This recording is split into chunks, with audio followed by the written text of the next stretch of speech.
Bonjour à tous. Nous sommes en période de jeûne eucharistique, principalement vous les fidèles, puisque nous les prêtres, nous continuons à célébrer ce sacrement de l'Eucharistie pour vous, pour le salut du monde, la gloire de Dieu et le salut du monde, comme nous le disons de manière habituelle, en attendant que nous ayons la joie de nous retrouver pour célébrer à nouveau ensemble ce sacrement. Je vous donne donc ces petites vidéos assez brèves, à chaque fois 4-5 minutes. Vous m'excusez, je ne suis pas un pro du tout de la vidéo, donc je n'arriverai pas à couper les éléments qui devront être coupés. En tout cas, j'aimerais dans cette première rencontre que nous puissions retourner à la source. Quand nous parlons de l'Eucharistie, il faut sans cesse retourner à la source. Et vous savez bien que la source pour nous, c'est la parole, c'est le Verbe fait chair. Alors je me permets de vous relire ce passage de l'institution, on va dire, du sacrement de l'Eucharistie. Alors je le lis dans l'Évangile selon Saint Luc, au chapitre 22, verset 14. Quand ce fut l'heure, Jésus se mit à table et les apôtres avec lui, et il leur dit, « J'ai tellement désiré manger cette Pâque avec vous avant de souffrir. Car je vous le déclare, jamais plus je ne la mangerai jusqu'à ce qu'elle soit accomplie dans le royaume de Dieu. » Il reçut alors une coupe, et après avoir rendu grâce, il dit, « Prenez-la et partagez entre vous. Car je vous le déclare, je ne boirai plus désormais du fruit de la vigne jusqu'à ce que vienne le règne de Dieu. » Puis il prit du pain, et après avoir rendu grâce, il le rompit, et le leur donna en disant, « Ceci est mon corps donné pour vous. Faites cela en mémoire de moi. » Et pour la coupe, il fit de même après le repas en disant, « Cette coupe est la nouvelle alliance en mon sang, versée pour vous. » Nous connaissons tous par cœur ce passage de l'Évangile, et chaque semaine sainte en particulier, nous pouvons nous en imprégner. Mais Jésus fait le choix au moment de ce qu'on va appeler le mystère pascal, c'est-à-dire le mystère de sa mort et de sa résurrection, de nous laisser en mémorial ce repas, cette sainte scène, pour que tout au long des jours, des siècles, nous puissions nous nourrir de cette présence du Seigneur au milieu de nous.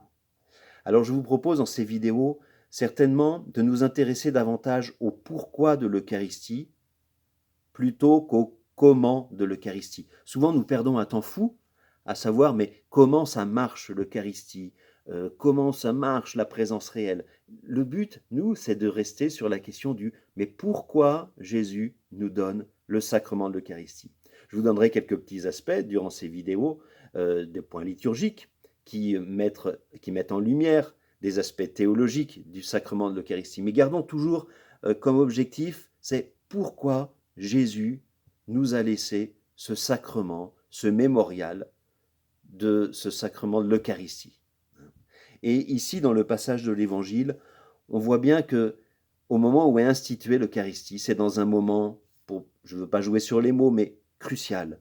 On voit que c'est dans un moment de crise que l'Eucharistie est célébrée. Jésus va donner sa vie, va être condamné. Il va être trahi autour de cette table, mais quelques heures plus tard aussi par son ami Pierre. Les apôtres vont fuir.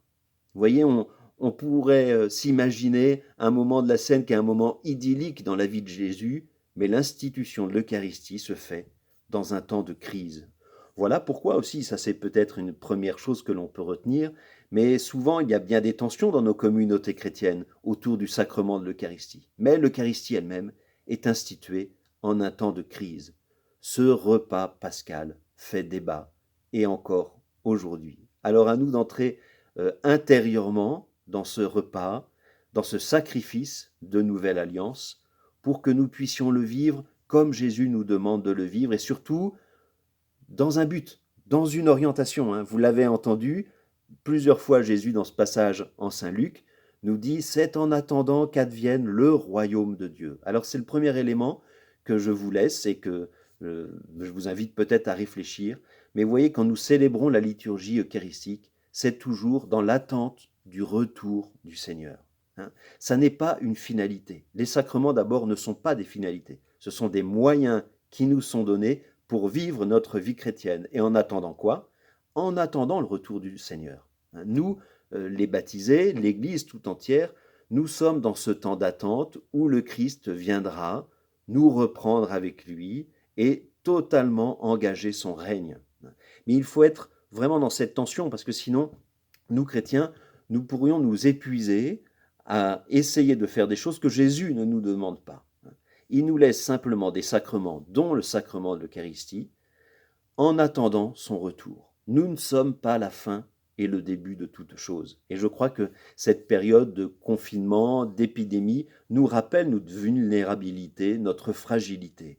Arrêtons de penser que nous sommes les sauveurs de ce temps. Le seul sauveur, c'est Jésus, et il instaure cela dans le sacrement de l'Eucharistie que nous célébrons chaque jour. Remarquez combien de fois dans la liturgie nous disons « Seigneur, nous attendons ton retour. Maranatha, viens Seigneur Jésus ».